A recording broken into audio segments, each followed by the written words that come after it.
Okay, we are officially live. We're rolling. Yeah. We're with all you guys here, finally. As usual, we had a bit of a malfunction. The power literally blinked out at my house 2 minutes before the stream. So that was a bit of a mess, but we're here. I'm here with what used to be Thomas in his Halloween outfit. What are you? Today, I am that who wages the war on algae. I am Algae Destroyer! Love it. What do you got? I have a UV sterilizer cannon, and I've got my scrippity scraper, and I've got a whole lot of sponges. And you know, you can't just have one sponge; you need refills. You need multiple sponges. And then I've got a nano mag, and then I've got some Flourish Excel grenades. Because if you ever need to use Flourish Excel to kill algae, there's ways to do it. And bonus, he's got a walkie too. I do. Let me grab this guy. Yeah, there we go. Right in the back here, just to keep in touch with your other your platoon or whatever you call it. You got it. There's not just one of me. There are many of us who fight the war on algae. We'll keep this handy in Valiant. case you need it. Very cool. And I have a costume, but I didn't want you to show up early and see me in. I figured I'd kind of show it to you live. Be realistic. You just wanted me to sit here in a costume by myself. I'm never coming back. I'm going to go at the door and I'm never coming back. Just leave me here to suffer. Yeah, I'm going to get that on. You talk to everyone. Happy Halloween, everybody, by the way. I'll be right back. Okay, so while Brian's gone, I am going to tell you how I came up with the idea for this costume. I was originally going to wear a one-piece, gigantic, zip-up, fuzzy monster onesie that I may or may not sleep in sometimes because it's warm when it's cold. I was just going to wear that because I'm lazy and I didn't want to think of anything. But that ended up in the wash somehow and wasn't dry in time. So then I was like, I'm going to come as a soldier and just wear my airsoft equipment, like my vest here, and I have, you know, airsoft magazines and rifles and stuff. But that seemed really lame. And then I started looking at all my algae destroying equipment, like my scraper and my sponges and everything, and I said that sounded a lot more fun. At least it's not as lame as coming as a soldier when you're not actually a soldier. And I think, Brian...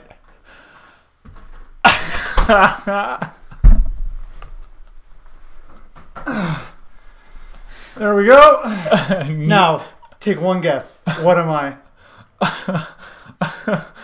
Neat aquatics design. I don't know, Brian. Who could you possibly be? This is all the rage this Halloween. Everyone wants this costume. I got the last one. I'm Thomas. I'm YouTube video Thomas. I wish my beard was that valiant again. This thing is huge. I tried to find a beard that would be more fitting to what you actually have. Couldn't find one anywhere. I just have this big flowy mane. I have to tuck it into my shirt because it's way too long, but it gets the message across. And I like the neat aquatics design. This couldn't be bothered. You know what? It's generic enough. We get it. So this is my costume this year. I dig it. Actually, I think I'm gonna have to. Do you want to hear something funny? Yeah, what? I almost decided to wear the shirt that we have. We have the same button-up shirt from Old Navy. I was going to wear that and just come as you, but that seemed... Oh, man, that would have been amazing. Way too... Let me just change this name graphic way too convoluted. Fast. How's your ear feeling? Better. It's a little scratchy, and I've got this stupid thing around the ears, and it's like poking. I don't know. You've got like Shrek ears right now. Yeah, it's really weird, very uncomfortable. I don't know how you do this every day. You know what I mean? I assume this is the same way it feels. Yeah, that's how I keep my beard on. Yeah. Oh, this flavor saver keeps getting in my mouth, though. I'm not a big fan of this thing. There we go. I feel like Santa Claus, but with like a dyed black beard. And this is ridiculous. Anyway, from now on, you can just call me also Thomas. Also Thomas. Yes. Okay. Yeah. So that's also Thomas Imposter. That's me. So those are Halloween costumes. We got my kids off to daycare today. They were dressed up in their costumes. Not that anyone cares to see. I'm going to be that guy that shows you the kids. They're here ready.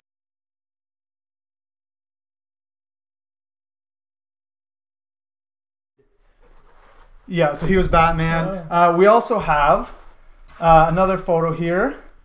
Let me just cut to it. We've got all our office workers. Yeah, they're dressed up today as well. They're rocking it. We have what looks like the Mad Hatter. We got Chi as like an OG or something. Got Batgirl.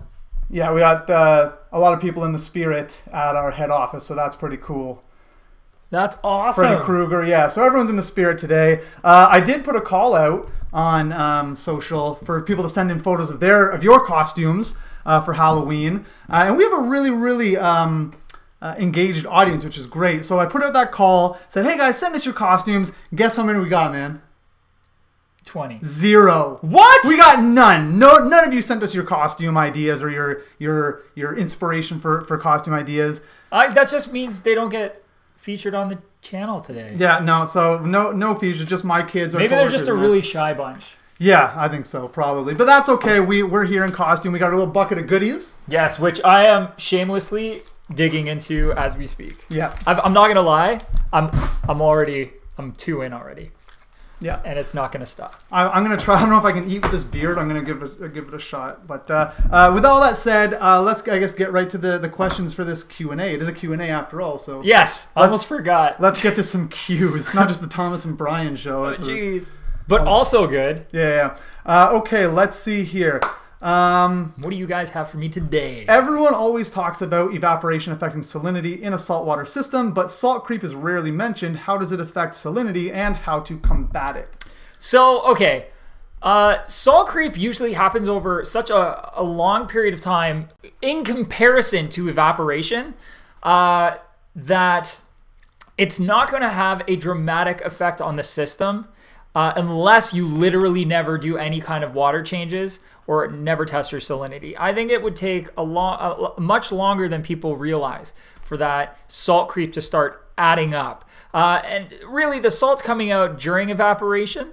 So it's not as important as you might think, but it is a good thing to point out because, like I said, if you don't do water changes often, or you really don't do water changes at all, there are some systems that can get by on it.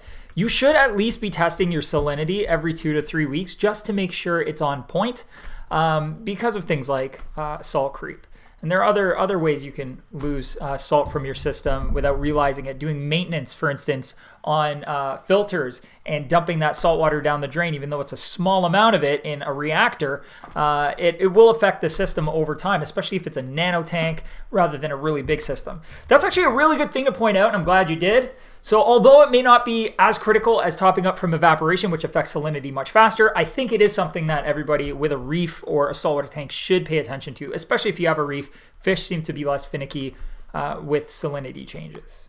Awesome. That was a good one. I like that. Now, this question leads me off to the great suggestion we always have is for very specific individual cases about your fish and their behavior, and if it's weird and you need help, we can try and help you as much as possible. But as always, email our support team at support@bigelspets.com with photos and context, and they can give you a much better idea with that context and with those photos than we can generally here in this live Q&A. But with that said, I'll let Thomas know the question and we'll go from there. Sure. Hey guys, I have a flower horn that is about 3 inches long and 1 inch tall, 1 inch high. It was eating well until recently when it stopped eating completely and just floats around tail up or sideways. Something is not right.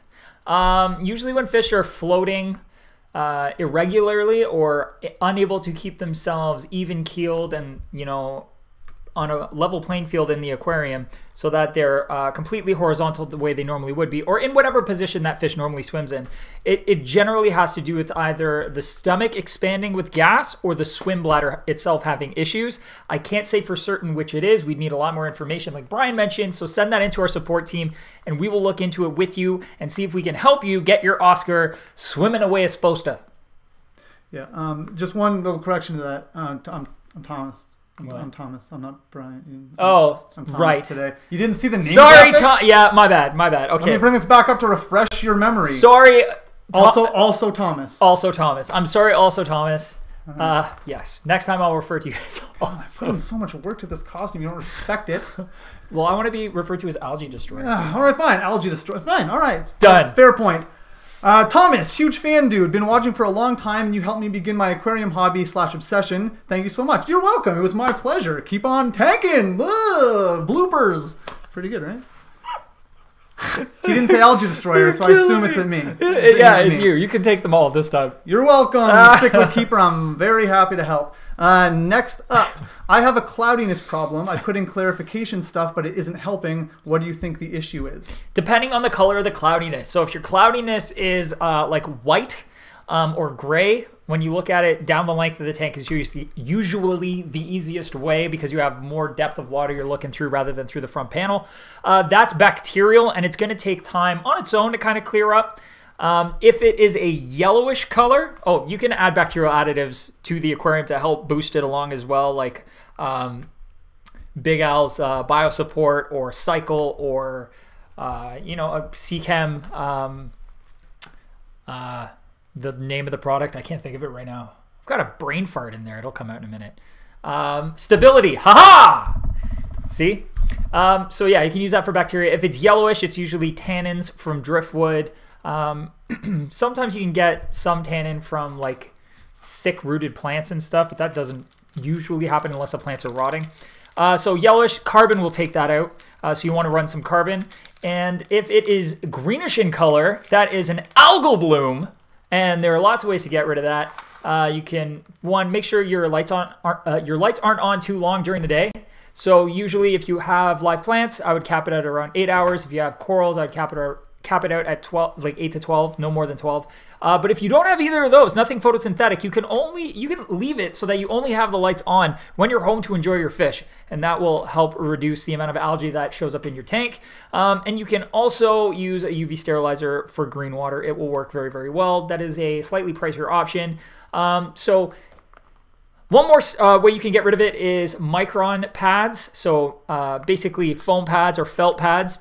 That will catch very fine particles. You could run that for a couple days and it'll be chock full of everything after that, including the algae, along with a clarity product like flocculant, like Seachem Clarity, or anything else that will clarify the water liquid-wise. Will help things stick together and become bigger so your media can pull it out.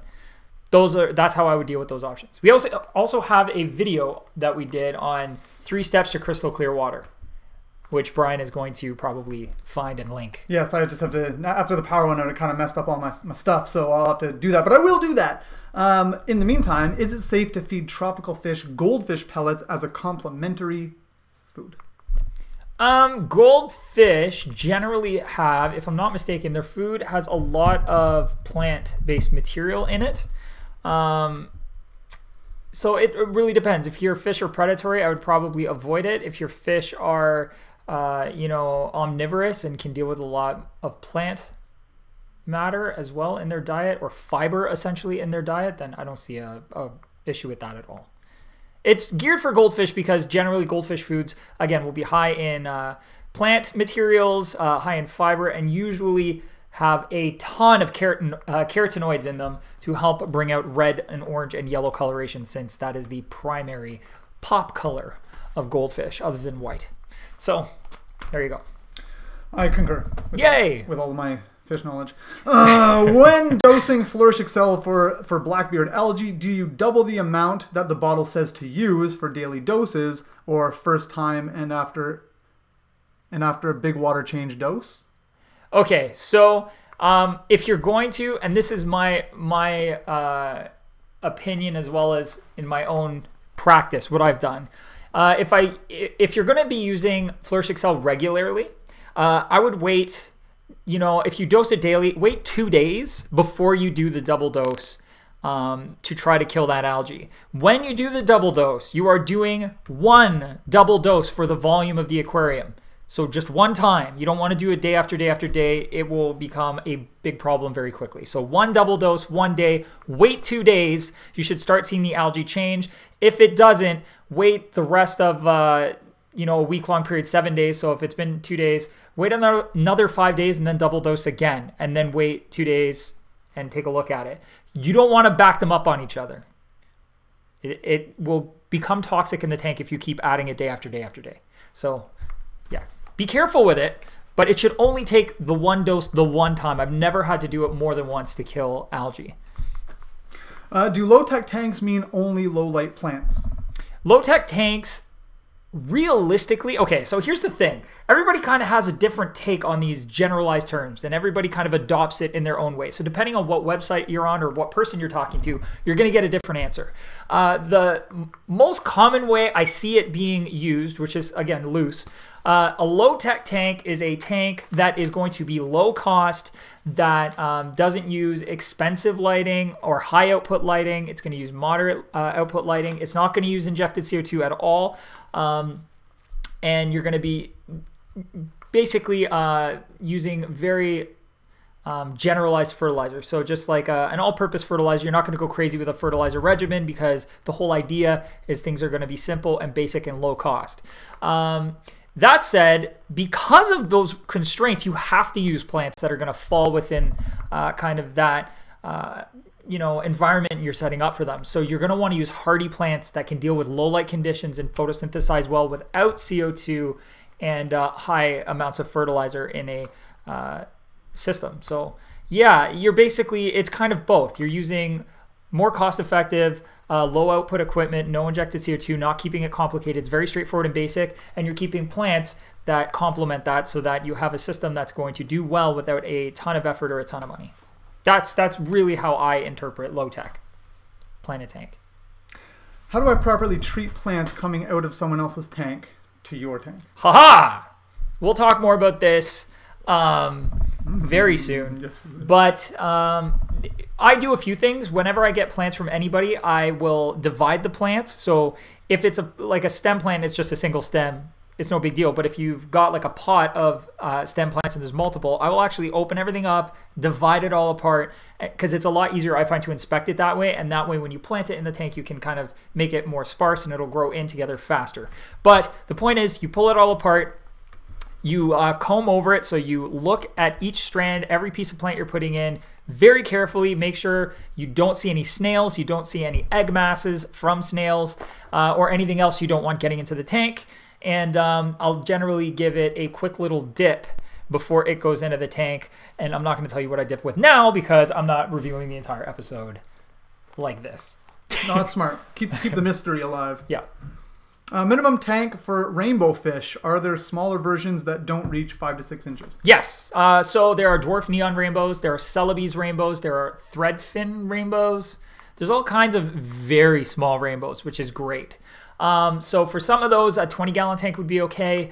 But I think somewhere in the, like if you're going to go with dwarf neons and stuff, I really feel like a 30 to 40-gallon tank really complements them well. You can get like a nice school of them. They get their max size quite quickly that way. You know, they grow faster. When a fish has a lot more space in a tank, they'll tend to grow at a more natural pace, which is faster than they would in a small environment. But yeah, you've got lots of options. I think take a look at threadfin, Celebes, and dwarf neons. They're really cool. Awesome. Help. Brackish, 40 gallons, 1 FX4 and a hang-on back, 15 bumblebee gobies, 1 figure 8 puffer, want to go on vacation but can't go more than 4 days before needing a water change due to nitrates, feeding the AM, 1 cube, bloodworm, PM, snails. Okay, so what you're going to want to do leading up to when you're about to leave, you need to do a big, decent-sized water change, up to 50% of the water, okay? I would also gravel vac thoroughly during that time, and try to get as much of the mulm or anything that would be trapped anywhere out of the tank. If you have any rocks and plants and stuff in there, you know, or artificial ornaments, blow everything off of the power head. So just get a power head, hold it underwater, or use your hand and fan at it, and just try to blow any debris that's sitting anywhere in the tank off so you can suck it out during that water change. You want to try to remove as much organic material that might be trapped in the tank as possible that could be elevating your nitrates. You're also going to want to give it a couple days and then do filter maintenance. So do the same thing. We're basically pulling the filter apart, try to get all the organics that might be trapped in the filter out of it. So now we know essentially that your water should be relatively clean. All the organics should be out of the system. So then what you're going to want to do is not feed so much before you leave. So instead of feeding twice a day, let's say, you can still feed twice a day. Just cut the amount of food you're putting in half. Your fish are not going to starve doing this. You're just cutting down the amount of organics that are going into the tank, which will turn into poop and then nitrates and then come back out in the water as nitrates, and then you're running into the issue you've got where in 4 days your nitrates are too high. So just limit the amount of nutrient you're putting into the tank by feeding them less. So big cleaning, feed them less, and then you know, while you're away, if you've been feeding them less, they should not have an issue with nitrates building up in their tank because they're pooping themselves so much. Cool. Yep. Awesome. Algae, get it! Nailed it. You're good. You are good, as advertised. Someone asked. Thanks, also Thomas. Hey, listen. If anyone knows how good you are, it's me. Since I am you. Someone just asked how long the streams are. Usually about an hour, just so you know. I'll answer that one now. Just about an hour, a little more sometimes. I just want to quickly mention, for everyone watching, hit that like button. We still have, like, a long way to go on this stream. Hit that like button. Let people know how much you're enjoying it. And we would love to have more people in here asking their questions as well. On to the next question. Sounds good. If you could be a fish for a day, what fish would you be? That's a cool question. If I could be a fish for a day, what fish would I be? That is an awesome question. I would be a coelacanth. And I know what that is because I'm you. It's a but for those who don't, maybe. It's a prehistoric lobed fin fish, I believe. And they've been around for bajillions and bajillions of years. They're slow and they live in small populations. I think there's one off the coast of Australia, maybe. Don't remember where they are. But they just look ancient and awesome. And I feel like, paddling around on the bottom of the ocean for a day in pitch blackness, being a coelacanth and all mysterious and unique would be fun. That would be really fun. That would be amazing. It would be very peaceful. That's a good answer. I feel like I could really listen to a few audiobooks and just chill out. Just change the pace. You know what I mean? Yeah. Like, we're so busy now. Just turn it down a bit. And yeah. And if not, I wouldn't be a fish. I'd be a dolphin because those guys are acrobats and quick and amazing and awesome. And as we learned last week, pretty smart. So yeah. you could still have that level. You wouldn't just be, no, you'd be like, It would be, it'd be awesome. Interesting answer. Next up, for freshwater, do I need a UV light? I don't have a water problem. Just wondering if it's worth the investment. It's only worth the investment if you're either getting a sterilizer that is big enough for the tank to act as a sterilizer and not just a clarifier. And there's a difference. So basically, that would give you the ability to comb the water essentially for any potential parasites or bacterium or protozoa or whatever that could get your fish sick. It's acting as a preventative to make sure nothing nasty gets your fish. But otherwise, unless you've got an algae issue that you're dealing with, I wouldn't put it on. And I feel personally that the amount you invest in a UV sterilizer versus what you get from it only works out if you have the issue that UV sterilizer is meant to fight. Otherwise, it's a very expensive preventative measure that may do nothing unless you size it properly. I know that's probably a highly debated topic, but I think the average person doesn't really need a UV sterilizer. There are people with collections of fish that are super expensive or that are overly sensitive. So fish that are liable to get sick easily, like tangs, ick magnets. They just are. Running a UV sterilizer on that system, sterilizer, not clarifier, would help. It's a good backup measure to try to prevent them from getting sick, or if they do get sick, to kind of aid in that ending as fast as possible before it hurts the fish any more than it should. Somebody here said UV is not needed if you're maintaining your aquarium. What would you say to that? Some people have issues with green water, for instance, even when they're doing pretty decent maintenance. Or some people just honestly don't have the time. They want their aquarium, they love their fish, they run out of time because their job changes, their life changes. There are ways to, help combat things. And a UV sterilizer has its place, but I don't think it's for everyone. Fair enough. Okay, moving on. Now, I had a guy, Shahid, I see you're here asking about Eureka Peacock who's sick. The best thing, like I said, is to email photos and email support@bigelspets.com with the photos of him, the context of, all the different factors and let them know, and then they can give you a better idea of what that could be and how to treat him, what products to use for that. Again, I think more than we can help you here. I'll read your question. He says, I have a Eureka peacock cichlid who looks skinny, looks like a sunken belly. Sometimes he spits out pellets. How can I treat him? Prozipro, Metroplex. Again, email us at support@bigalspets.com, and they can really get in depth with you and find out what's going on. But with that said, do you have any thoughts on top of that? It sounds like it might be parasites. I actually am reading it too, just while I think here. I can't tell you what to treat with because it could be parasitic. It might not be. It could be something else that's causing him to not eat. So if it's something else going on with him internally that is preventing him from eating, often when fish are sick, they will stop eating, which is a massive problem for treatment. Especially if it's parasites, then that's a bigger issue because you usually want to get the medication into them to be most effective. But yeah, reach out to support and we'll help you through it. We'll figure out what it is. We just need to see the fish and they're going to have other questions for you. Yeah, that'll make it a lot easier for everyone involved. Yeah. Hey, Brian and Thomas, how do you guys feel about video submissions? We love them. Yeah. We love them. We receive photos and videos from you guys all the time. I'll actually put the email address that you can reach me at. You can send me photos, send me videos. Depending, I assume it's your aquarium. We do react to aquariums. A whole series on that. So I will link my email address in the chat, and you can feel free, go nuts. Email me all kinds of cool videos. Keep it PG-13, please. Okay. But send me stuff, and if we have a way to get in our videos, we will definitely feature them. So all in all, 2 thumbs up. Send us video submissions, please. I love seeing your stuff. I love it when you guys send us pictures and videos. Yeah. It's one of the best things that I get out of this. Yeah, our React series is a lot of fun. I'll also link that series for you guys as well in case you haven't seen it. Okay, let's see.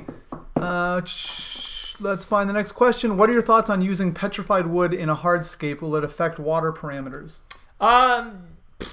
Petrified wood shouldn't affect water parameters. And if it does, I would imagine it would be in specific situations. Like if you're, I think the thing we'd be most afraid of is it buffering the water pH higher. And I'm not convinced it will. But that said, usually, for instance, there on one of the last videos we did, the hardscape video for the low-tech planet system, one of the commenters was pointing out that what was it? Maple leaf rock, the rock that I used, I said it's inert. And if you research the rock, you will see everybody say it is inert. That it isn't truly inert because it has calcite crystal in it. And this is what I'll say about calcite. It's really stable. So calcite should not buffer the water unless your pH is super low and it'll start to bring it up. And when I say super low, I mean acid low, like your fish won't survive in the water. Like the pH has to be really low for it to actually start to dissolve calcite based on what research I've done since that. So although it's not truly inert, it's inert in our application. And I would not be surprised if, even if petrified wood was capable of buffering or dissolving and adding mineral content to the water or acid or a base, it probably won't do it in our systems. It would do it in circumstances in which would be far outside the range that we work within. This is me saying I'm not sure, but based on my past use of the wood, or petrified wood, which is rock, it shouldn't have any effect on the water. That's a good thing about this hobby, right? You're always learning, right? Oh, yeah. You think you know something, and then you find new information, and you get to change your opinion. It's cool. Yeah. Yeah, and it's funny how specific you can get about things, right? Yeah. Like, it's inert for our application. However, it's not actually if you start using... But that goes for a lot of materials. Like, lots of things can change completely how they affect something based on the application of them. Like, what industry you're using them in or blah, blah, blah. So, yeah, and you always learn something. Like, I've never used maple leaf rock up until this build. I did a lot of research before I even picked it. I worry about things like pH swings and stuff. So, yeah. Cool. Next question, and I love this. Tech Turtle asks, at Big Al's, at Algae Destroyer. Yeah! How would you... I want to change the name graphic on here, but my computer would crash. So unfortunately, I can't do that. It's okay. How would you medicate fish like Corydoras, and how would you quarantine them before putting them in a main tank? I had a few get sick and pass since the last week. Oh, that sucks. Yeah. How I medicate them would depend entirely what they got sick with. And if you're not sure what they got sick with, reach out to our support team and we can help you figure that out. Support at bigalspets.com. Yeah. So I quarantine fish in a tank that is reasonable in size for them. I usually do it bare bottom because it's the easiest way to do it. And I will put something basic in there for them as shelter. Sometimes it's a single stone and a plastic plant. Actually, we did a video on setting up a quarantine tank way back in the day. It might be like long beard back in the day. It is. Yeah. So I'm pretty sure it is. This is my throwback to that, I guess. Let me look that up. It might be. I might have shaved randomly at some point. Let's see. But I was sick. I remember that. Oh, yeah, that's right. Which is why I decided to do something on quarantine. But yeah, it's just a very basic system. The size of the tank depends entirely on how many fish you're quarantining at once and what their requirements are. You don't want to jam them into a tiny tank. They still need their space and stuff to, not get stressed out any more than they are, or you don't want to put any more pressure on them than they've already got being transferred and medicated and whatever's happening. So I think for a small group of cories, we're talking 5 or 6. For most cories, a 10 gallon is going to be fine. If we're talking like the huge, 3 to 6 inch, like there's a species of like cory cat. I think it's a bronze color, like a greeny bronze. They get huge for cories. They're just massive. You might want something bigger if you have a bunch of adults, like probably a 40 gallon or something. But otherwise, I think for most cories, a 10 gallon is going to do just fine for like up to 6 fish, maybe even a few more. Cool. We're going to move on to some other questions, but first I want to mention again, guys, hit that like button. We still have a good half hour or so of this stream, so hitting that like button will help us out big time. So if you can do that, that would be awesome. But we are halfway through, which means it's time for our new segment. Yeah, the new segment that also Thomas is doing instead of Brian because he's mysteriously missing. You have no idea. And cut.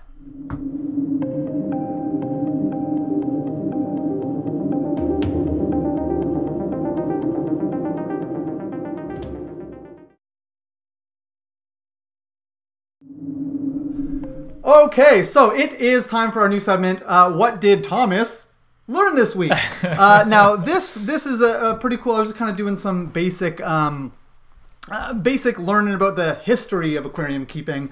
So it's not about any one particular fish like the last few facts have been. That's awesome. So I do have one clip I want to play. It is related to this, and I want to see if you can guess how it's related to my fact today. So I'm going to play this clip for everybody, and we'll go from there.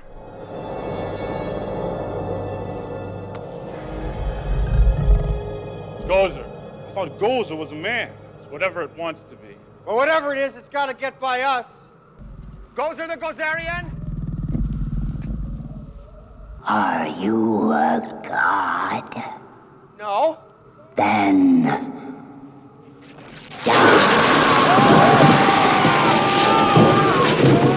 All right, so that clip, I'll be honest with you, I just wanted an excuse to play a clip from Ghostbusters because it's one of my favorite movies to watch around Halloween anyway. But it does loosely connect to this fact. So, as we saw, that was Gozer the Gozerian, Gozer the Destroyer. Now, where is Gozer from? Not from, but who worshipped Gozer? Do you remember? I don't. The ancient Sumerians. Guess who are the first ones that we know about to have basic aquariums, to be aquarists? The ancient Sumerians, the people that worshipped Gozer. So that clip is totally legit, people.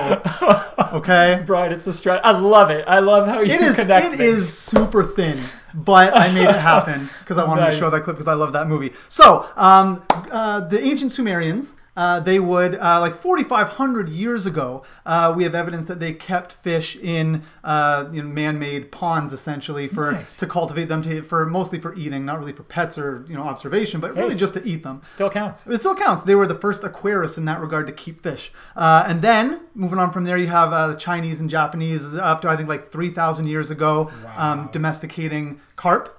Yep. Which are now our modern-day koi. Mm-hmm. We have the Romans, who not only kept fish, but you know what they did? They kept marine fish, and they would actually build systems that would funnel in fresh seawater to be able to keep their marine fish within their.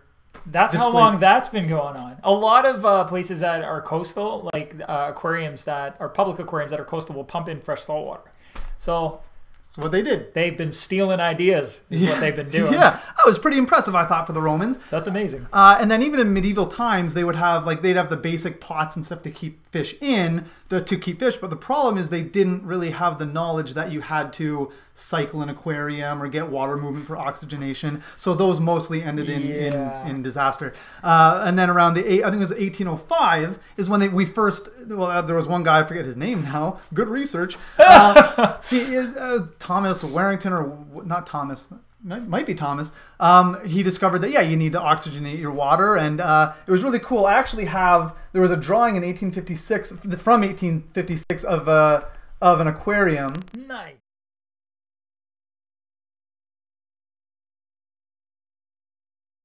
That actually reminds me very much of the old tanks. They're not even that old.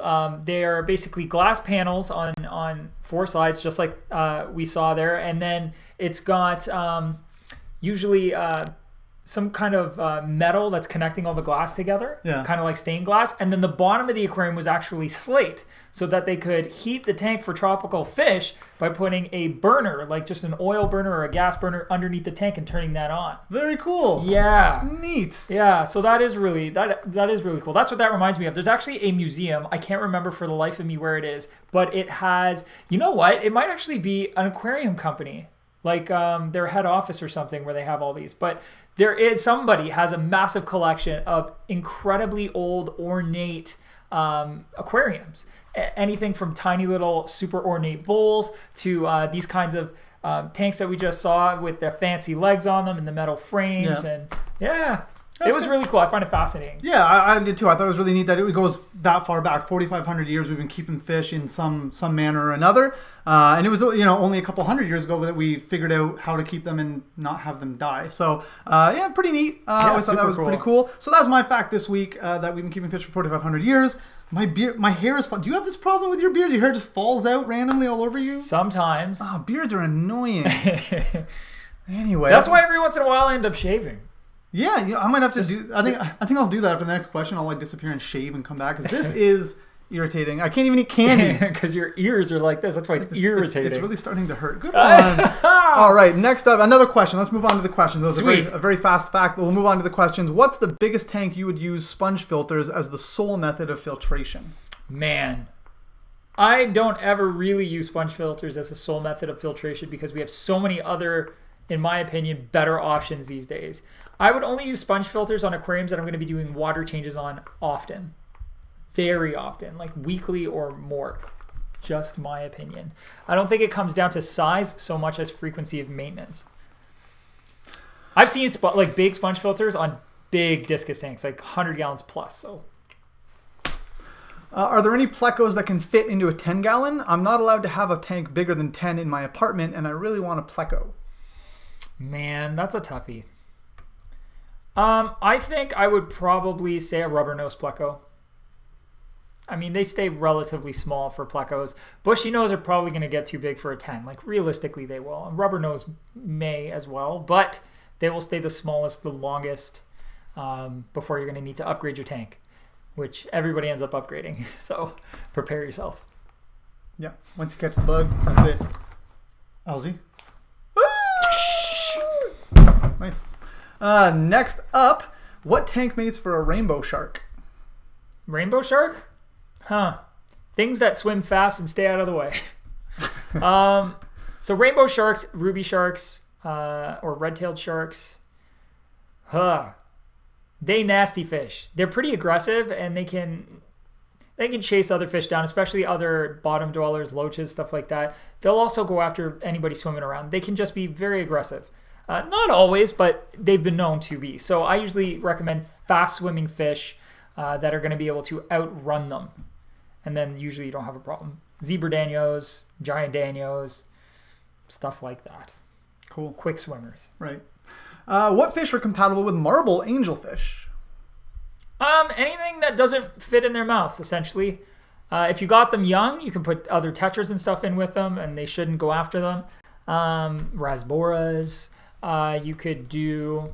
I'd probably avoid other cichlids. You might be able to get away with a pair of rams or something like that in there. They're quite a bit smaller, and they'll probably stay away from each other. Mollies, platies. swordtails, lots of freshwater fish. Angels aren't too terrible. They're usually pretty bad with each other and other cichlids that, you know, resemble them. What's the best budget canister filter under $100? Eheim. I like the classic series canisters, but I'm not positive they're under $100 unless they're on sale. Let's have a quick look. We're going to look on BigElspets.com and see if there's anything under 100 bones. Hey, look, you have the 2213. Perfect, 2213 canister filter. Yeah, that's on sale, but even regular price, it's $99.99. That's oh, actually, no, you have the 2211. 2211. That's a even, little guy. Yeah, okay, that also works, I guess. I mean, the 2215 is $120 on sale. I'll tell you what, I'm going to link this in our chat, and you can have a look and just kind of see if this works for you. See if any of the options work. I'm a massive fan of the Eheim Classic filters. I've got one that's like 15 or 20 years old, and it works just fine. And it's been working really well. They're really basic. They don't have a lot going on in terms of you know, user-friendly features like your double tap valves being connected in one little brick or baskets inside to, you know, separate the media. They don't really have that. But what you lose in those little niceties, you get in a really solid filter with great media, comes with the media, that is going to work really well for you. And I've used them for years and years and years, and I will probably always have them in my repertoire. And you've always said, like, the filter, if you're going to spend money on anything, it should be the filter. Yeah, I'm not saying that, you know, a less expensive filter is not going to do a good enough job for you. Right. Because everybody's situation is a bit different. But, like, for instance, somebody was saying, could you use those, like, dollar stores sponges or whatever they were as filter media, like biomedia? And I said, yeah, you can. Or what's the difference between this and a bioball and this, that? You can, but why are you going to skimp out on the most important aspect of your entire system? Like, of the entire system, the last thing I would cheap out on is your filter, your biological media, and your filter, because that is the backbone of your system. Yeah, but there are good options, like tons of options. Like the classic series under $100. Yeah. So if they work for your tank, great, and they're great. They're great filters to begin with. You don't necessarily have to spend a lot of money to get something that's good. It just has to work well. That's it. Cool. Any way to tone down the aggression of a BN pleco towards its tank mates, specifically towards Corydoras? Probably not. Get a different one. The problem with fish aggression is fish don't really learn not to do something because you don't like it. So you can't really train a bushy-nosed pleco to stop picking on things by, you know, trying to jab it in the head with a straw whenever it's chasing those cories. It won't catch on. At least it never has for me. Watch, somebody's going to come out of the woodwork. I train all my fish. But yeah, you can't really do a whole lot about it. You either remove the cories or you remove the pleco. Like, you kind of pick. You can try rescaping the aquarium and changing up the environment so that pleco, you know, whatever it likes to utilize as its home, if it's a specific ornament or rock, is on the one end of the tank. What the cories usually like to hang out at is at the other end. If they want the same thing, that's where the problem is, and you can try having more than one space like that to separate them or keep them as far away from each other as possible. But when there's aggression like that, it's usually difficult to correct without either getting a much larger tank so they have more space from each other or just getting rid of one or the other. But you can try, like I said, changing the environment they currently have to give them separate territories. Cool. The next question, I think Josh. We have Josh. I didn't mention that, by the way. Josh has been in the chat section answering questions as well. So hopefully he's been able to help out some of you guys as well as our efforts. This question, I think, Josh, if you haven't answered it already in the chat, maybe you can chime in. You did it for your Evo tank, I recall. I'm using the dead shrimp method to cycle my saltwater tank. Will the cloudy water go away on its own? Eventually, it will start to go away. The cloudiness, if it's from bacterial blooms, will just kind of correct themselves over time. If the cloudiness is because you didn't rinse your substrate or something like that, you're going to have to whip out a trick or two to get rid of it, because that would be particles in the water that's causing cloudiness rather than bacterial. But if it's bacterial, it'll, as your cycle progresses and ends, you should see that go away. Cool. If I decided to try a saltwater tank, how does one clean it? Freshwater, you go over the stones. I assume he means with like a gravel vac. But what about saltwater? Same idea. you would, vacuum your substrate. If your substrate is sand, it makes it a lot more difficult, but you can still do it. What I usually recommend when people are setting up saltwater tanks, everybody wants the sand look on the bottom of the tank, but don't want the sand maintenance because sand is a lot more difficult to work with. So I usually recommend Carib Sea's, I believe it's special grade or reef grade aragonite. It's not nearly as thin as sand, but it's a fraction of the size of gravel. So it actually looks a lot more like sand without having the mess of sand. One other one that's kind of right in between there, it's not sand, but it's not that special reef grade aragonite that I personally use really often is Carib Sea's Fiji Pink. I just really love the color of it. I like the size of it. I feel like it's easy enough to work with that I can without it feeling like I'm working on sand. But it is slightly more sand-like than the reef grade aragonite. So those are a couple of options. Cool. Speaking of gravel cleaners, which we briefly mentioned, do gravel cleaners... Hold on a second. Hold on. Oh, we got some algae on our camera. A little more. Gone. Nailed it. Oh, do gravel cleaners remove water or just dirt from the tank? When I use my siphon, it drains the tank too quickly to clean all the gravel, even when I crimp the tube to slow it down. You ain't crimping hard enough. That's like a sweet album title or something. Yeah. You ain't crimping hard enough. Or maybe a crimp is a type of Algae dance. Destroyer, you ain't crimping hard enough. Okay, so if crimping it is not working for you, you can get an inline valve for that tubing diameter. I think Eheim has a bunch of those valves. I know Two Little Fishes makes inline ball valves. You just put it, you can either cut the tubing so it's close to where you're working with and stick it in there so you can turn it once you get the siphon started and that'll slow the water down. Or you can stick it at the end of the tubing down in the bucket. You do the same thing. It just, instead of cutting the tubing and splicing it in, you just stick it on the end of the tube, the same place you'd put your pumpy gravel washer starting siphon device starter sting ball squish. Exactly. Tap water okay when cycling a saltwater tank? I never use tap water for saltwater. That's just me. City water's got lots of nasty stuff in it. Usually your pipes in your house are metal and will have other things in it that you do not want. Salt water, especially if you're going for corals and invertebrates, is a lot more sensitive than most freshwater tanks. So to heavy metals specifically. So I usually will use RODI water. I'll get an RO unit and do it myself. It's the most cost-effective long-term. So I'll get my own RODI water and then I will put my salt mix directly into that. My TDS is 0 when I'm done with my RODI.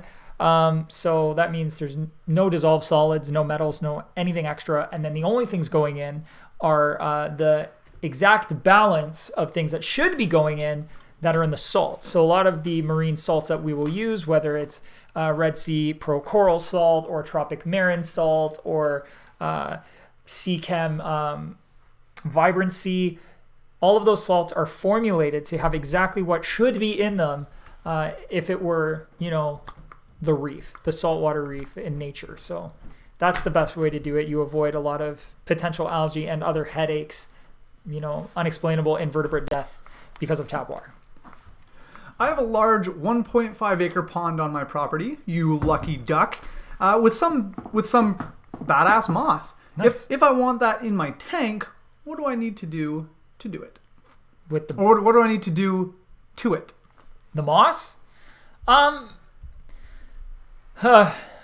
Depends, because I don't know what moss it is, and that could change things. Like, for instance, if where you live is a place where you have large temperature swings through the seasons, so winter is winter, and it's cold, and then the summer is hot, usually all of the mosses and stuff that are native to you are going to require that dormancy period in order to not die way prematurely. So, it might look great for a year, and then after that year, you start seeing it decline and decline and decline because it never went through its dormancy period. So that's one concern. But the other concern is just bringing things into your tank that you don't want there. So snails, bugs, illnesses. You don't really know what's in your pond. You could be bringing microbes into the tank or protozoa into the tank that could affect and hurt your fish. So you definitely want to treat those plants before you put them in. I can't say for certain that you would be able to get rid of everything, but we're going to do an episode on plants very, very shortly. And I will talk about how you can prepare plants, not necessarily wild plants, but just in general, how I prepare plants for planting to make sure those kinds of things don't get into my system. I think I'm eating some hair. It's not pleasant. No. I regret this immediately. I'm not going to let you eat by yourself. Thanks, man. I've been holding off just because I didn't feel like chewing on camera. No, that's fair. Well, I mean, these people know us. You know, I think we're like family. We can eat in front of each other. Can I have a Kit Kat? Is that going to bother anyone? Does anybody have that like problem that I have where if you can hear people chewing, it makes you want to punch them? Yeah, right up next to the mic. Just. Oh, that's awful. I'm not going to do it anymore, though, I promise. Bring back that focus. It's here. Okay, great. Okay, next question while you take a break. No product placement. We weren't paid for that, although we should have been. Yeah, thanks, Kit Kat. We'll hit you up next time. Yeah. How many pellets should a betta that is about 1.5 inches long, tip of the nose to the base of the tail, be fed? I use the Hikari 0.5 millimeter pellets, but their feeding instructions on the package versus their website vary. Okay, so in general, the general rule is a beta's eyes, or beta's stomach is not much bigger than its eye. I'm getting ahead of myself a lot when I talk. It's a weird day for me. So, however many pellets would make up the volume of its eye, I generally say that anywhere from 2 to 5 pellets. The beta will stop eating when it's full. So drop a pellet, he'll eat it. Drop a pellet, he'll eat it. Stop when he doesn't want to eat anymore, and then just pull that last pellet out. You're not going to hurt him feeding him as much as he feels like eating in that moment, and he's not going to eat until he explodes. All right, fair enough. Take a bite. Feel free. I'll sit here. I'll take the next one. I'm just kidding. What UV sterilizer would you recommend for a 60-gallon tank? Is 11 watts enough? Okay, so if you want a UV clarifier to just deal with algae, nuisance algae, 11 watts is probably going to be okay. You just have to move the water through it at a reasonable pace. So the way UV sterilizers really work is you have amount of UV output and speed of water. So contact time is where the killing happens, or the clarification or sterilization happens. So the amount of exposure to the radiation coming from the UV light, and yeah, it just comes down to that. How much UV light radiation that thing receives. So the stronger the light is, the faster you can pass water by that light and receive the same amount of radiation, enough radiation to kill whatever it is. So for an 11 watt, I don't know how much water, like what the speed of the water you'd want to pass by it is in order to kill something like a protozoa or a parasite, but I'm gonna bet it's crazy slow. So for a 60-gallon, you're not going to move enough water through the sterilizer for the sterilizer to have enough benefit for the tank. It'll happen so slow that you you're probably going to want something closer to maybe 18 to 24 watts, possibly even 36. Yeah, I'd have to do the math, but I can't do the math right now. Yeah, pass. Hard pass. Hard pass on the math. But yeah, so if you want a clarifier, it'll probably be okay. If you want a sterilizer, I would go bigger, because it's the faster you can push the water through it, the more effective it will be on the aquarium. Cool. This is a long one, so you feel free to eat and enjoy that little snack. If I use just ADA Amazonia 9 liter, not any power sand or something, for my 20-gallon long, will it last a year? And will it be able to grow plants with DIY CO2 and good lighting? You ready for this? I have no clue. This is because we don't carry ADA Amazonia. I've never had the opportunity to work with it because of that. And we also don't carry power sand. So I don't know. I only like to give recommendations based on personal experience, and I have none with those products, which makes it really tough. What I can say is that I generally don't use pelletized soil products, which I believe ADA is, that ADA aqua soil, for low-tech tanks, and I would consider anything without pressurized CO2 to probably be heading in the low-tech direction. Even DIY CO2, if you're doing like a yeast sugar method, it's not super consistent. And because of that, you still don't want to pound your plants with lights. Pound your lights with plants. That would not work good for the tank. But yeah. So that said, I would probably gravitate towards something else in general. But I mean, you could always give it a shot and find out.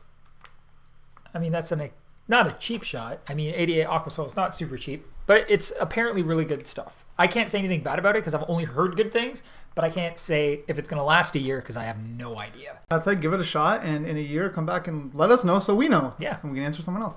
Okay, guys, I just want to mention we're almost out of time here. We're going to stick around for a few more minutes, answer as many questions as we can get to. I do want to mention, very quick though, if you do enjoy our videos, if you enjoy the content we put out, the best way to support us is not only watching our videos, but check us out at bigelspets.com, bigelspets.ca. If you want to find a store, visit one of our super sweat centers because they're great. We love them there. It's a really cool experience for you, the whole family. So that's a great way to support us. We'd really dig that. And with that said, enough of that, and let's get back to more questions. Yay! Hey guys, setting up a saltwater aquarium for the first time, currently cycling, and my ammonia, nitrates, and nitrates are as high as my test kit can read. Should I do a water change or leave it as is?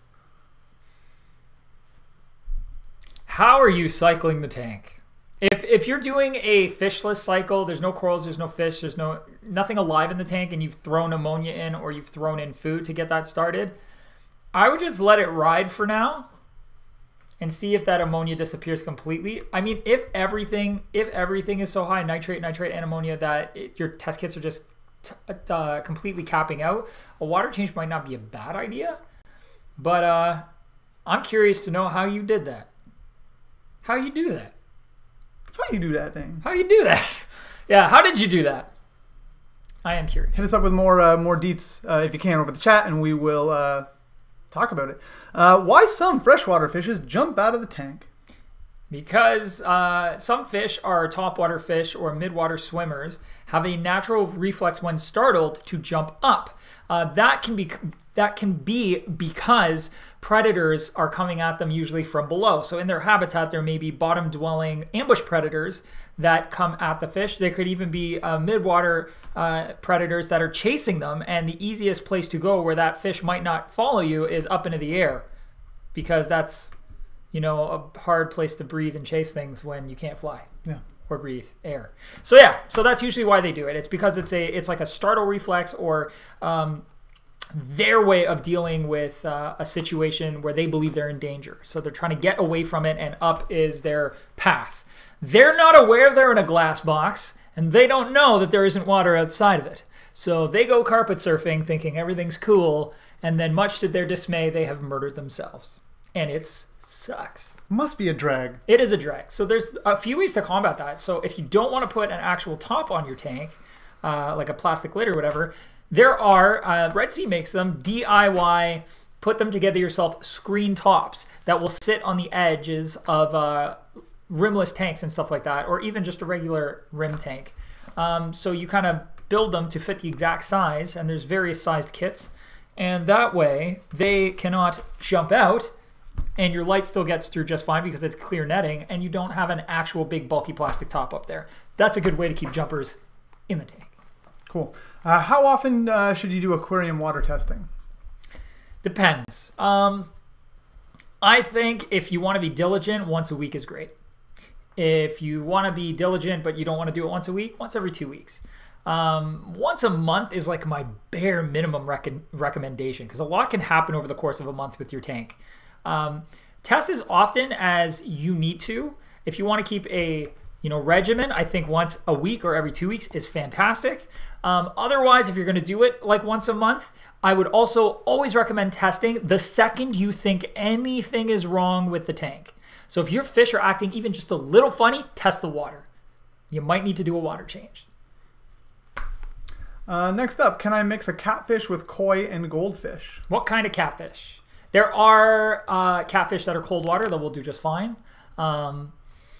I'm assuming your koi and goldfish are outside and temperatures do this over the course of the season. Or if they're inside and temperatures don't do that over the course of the season, you can probably do lots of different catfish. Plecos would be fine. Like a big common pleco would be fine. But channel catfish work really well. You can get albino or regular channel catfish from the aquarium trade, and they will do a great job. Thoughts on inline water heater versus 1 or 2 heaters in a tank? Inline is definitely more, how can I say this? It's a lot better to have it inline because your entire tank water volume will remain the same temperature because it can't bring the entire volume of water in the tank to temperature without it all passing through the heater. So when you have, I'm not explaining this very well because my brain is shot. Get it together. Yeah. We've got a glass box. If you stick a heater in the center of that glass box or on one end of that glass box, when the heater turns on, it heats the water around it first, and that has to permeate into the tank slowly, right? And it's constantly doing that. If you have it on one side of the tank, the heater sometimes will actually shut off because one side of the tank will reach temperature and the other side can still be a couple degrees cooler, okay? So by having it in line or in a heater reactor, an inline heater, you're passing water by the heater. The water cannot sit and get warm and then shut the heater off right by the heater. The entire volume of water has to come to temperature for that heater to shut off because the water continuously moves by it. So in that way, it's a lot better because it's much more consistent. And if I'm explaining this poorly, I apologize. Yeah, I think I did all right. It sounded good to me, and I mean, I tuned out because I'm busy doing things, but it sounded pretty good. So I appreciate that also, Thomas. I'll rewatch it later and then get back to you and let you know if it was a good answer or not. Awesome. So I think we might be able to catch up if we like the questions are dwindling. I think people are just chatting with each other, so I think we can catch up on the questions. Cool. If we keep going. How many African cichlids and Mbunas can you put in a 40-gallon breeder? I would probably, I like putting Africans in larger tanks than 40 breeders because of the amount of aggression they have and because they are pretty waist heavy fish, and most of them get a pretty decent size. So I'm gonna say, unless you're doing like small Tanganyikan cichlids or shell dwellers or something, go with a bigger tank. That's my opinion, and I'm sorry if you don't like it. The city where I live will be adding orthophosphate to the water. How will this affect how I treat the water for water changes? I would have to look into exactly what orthophosphate does to tap water and how it breaks down over its course of getting from the water treatment plant to you, because some chemicals will not be stable through the whole process. They're designed to do things and eventually break down along the way. But anything with phosphate could be adding phosphate to the water, and that could be adding algae. Okay. What's the best way to remove snails from my tank that has come off some plants? Manually, and a good snail-eating inhabitant will help. Assassin snails, if it's just a few, get assassin snails, and they will help keep your snail population in check. Can you raise junior cichlids? Is that a thing? What? JR cichlids? Is that a... What? Juvenile cichlid? I don't know. Can you raise these cichlids in a 30-gallon tanks? I don't know what a junior cichlid is. That's the abbreviation, so I'm assuming it means junior. Maybe is it jaguar cichlid? Maybe it's just a weird abbreviation. I have no idea. If it's a jaguar cichlid, you need a bigger tank. Faux show. They get pretty big, so like 90 gallons. Okay. And if it's a junior cichlid, I have no idea what that is, and I apologize. Okay, let's see what else we got. I got a smaller tank, like 60 liters, and snails eat my plants. Should I get rid of them all? Thought snails were like waste removers. I kind of wanted perfect plants. There are lots of snail species that will munch on plant leaves. They'll usually go for like decaying or dying plant leaves first, but if there are none, they will just eat whatever plant is available to them. So you'll want to get them out. Or if they're just like small ram's horn snails and stuff like that, get an assassin snail or a few, and they will help keep them in check. Assassin snails do not eat plants. How big of a tank for 2 angelfish and a few tetras? 2 angelfish and a few tetras? For long-term success and those angels being full-grown, I think a 60 or a 65-gallon tank, even a 50, depending on the dimensions. But yeah, I think 60 gallons is a pretty good place. Okay, I have a 90-gallon community tank. I have 4 angels who have paired off and are laying eggs. Now It's like the West Side Story, and all the angels pick on each other. Will adding more angels help or add to the chaos? It'll just add to the chaos in my experience. Once you have a pair laying, they will push everybody out of the way. Like, this has happened in 90-gallon tanks at the office. We had a group of, I think it was like 6 or 7 really beautiful adult angels. And they, 2 of them paired off to start laying eggs, and they liked to do it on the, it was either the filter intake stem or heater that was in the center of the tank. They would just lay them up and down those objects. And the other angels were pressed into the corners of the tank because they wouldn't let them move. So That's a lot of fish to get pushed around, but it happens. So yeah, I would probably drill it down to just the pair, and yeah. Fair enough. Help! Emergency! 911! I think it's a little dramatic. Okay. I have a 20-gallon breederscape set up and can't decide between celestial pearl danios or emerald rasboras. Looking for nanos and just can't decide, lol. Any nano preference? I think emerald rasboras are pretty. I have a soft spot for celestial pearl danios, also referred to as galaxy rasboras, because they look like miniature brook trout. If you look up a picture of a brook trout, it's like the same thing, just miniaturized. Red in the same places, the same kind of bluish gray base color, and red and gold speckles. Like, they are brook trout or speckled trout, and celestial pearl danios are the same fish. And I really like them. So that's my pick if you want to listen to me. But I think you should listen to your heart. Whatever you like best. Yep. I think they're both good options. Do I need to drip acclimate GH products into Neocaridina shrimp breeder tanks? I've heard some do and wondering if this is recommended. I am not a shrimp expert, at least not, Neocardina. But I'm more of a saltwater shrimp person. But we actually have a guy in our office, Matthew. Good dude. Cool aquariums. He does. He breeds shrimp like crazy, and I'm sure he could easily answer that for you if you reach out to our support team.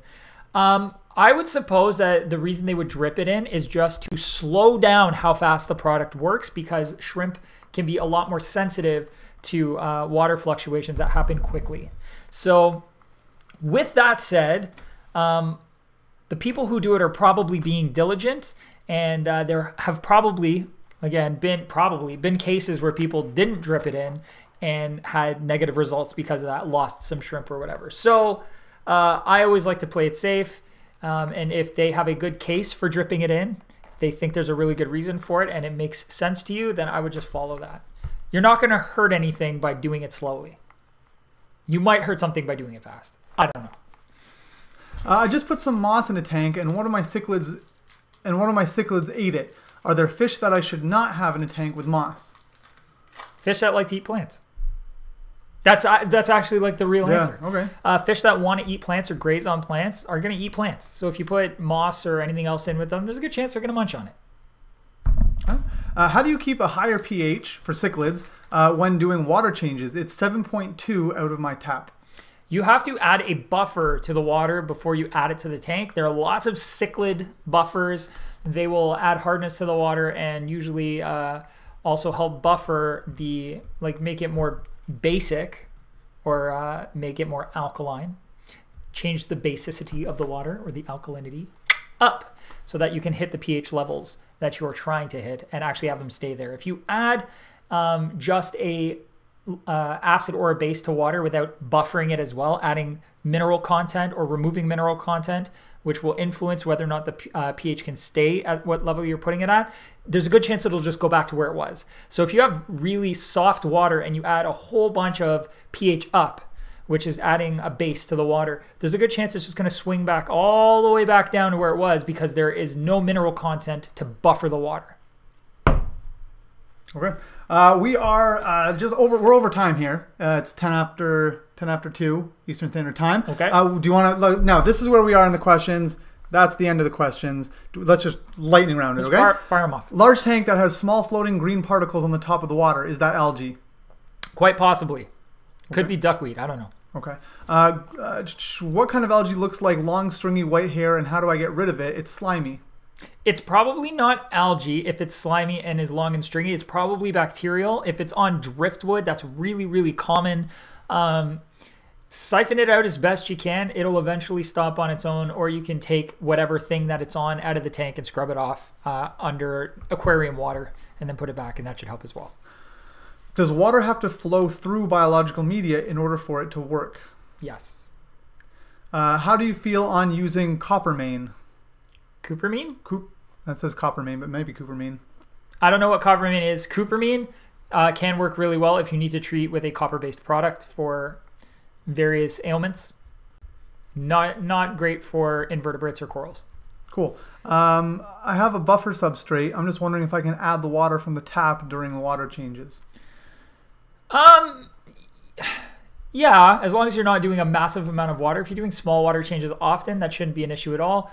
Otherwise, I would always recommend buffering the tap water to whatever you want it to be for the aquarium before putting it in, just to prevent any sort of shock to the fish in the system. But if it's small amounts of water, it shouldn't be a big deal.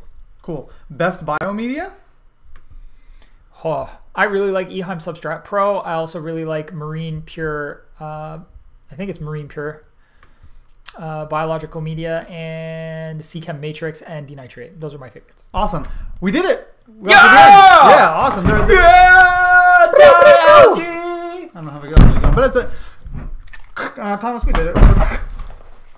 Awesome. Okay, well, with that said, guys, we are going to cut it off there for today on this Halloween edition of our live Q&A stream. Thank you, as always, so much for joining us. It's always a pleasure having you guys here and hearing your questions and helping you out. Love it. You know, you guys are awesome. I'm reading your comments. You're also funny, and we just love this. So we look forward to it every Wednesday, 1 p.m. Eastern Standard Time.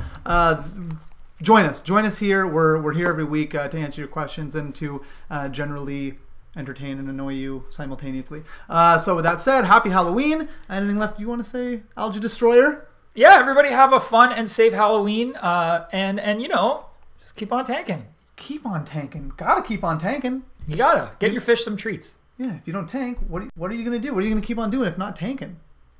Gotta keep on tanking. Blooper, bloop. With that said, here's our this week's Daily Show ripoff moment of Zen. Ray, when someone asks you if you're a god, you say yes. All right. This chick is toast.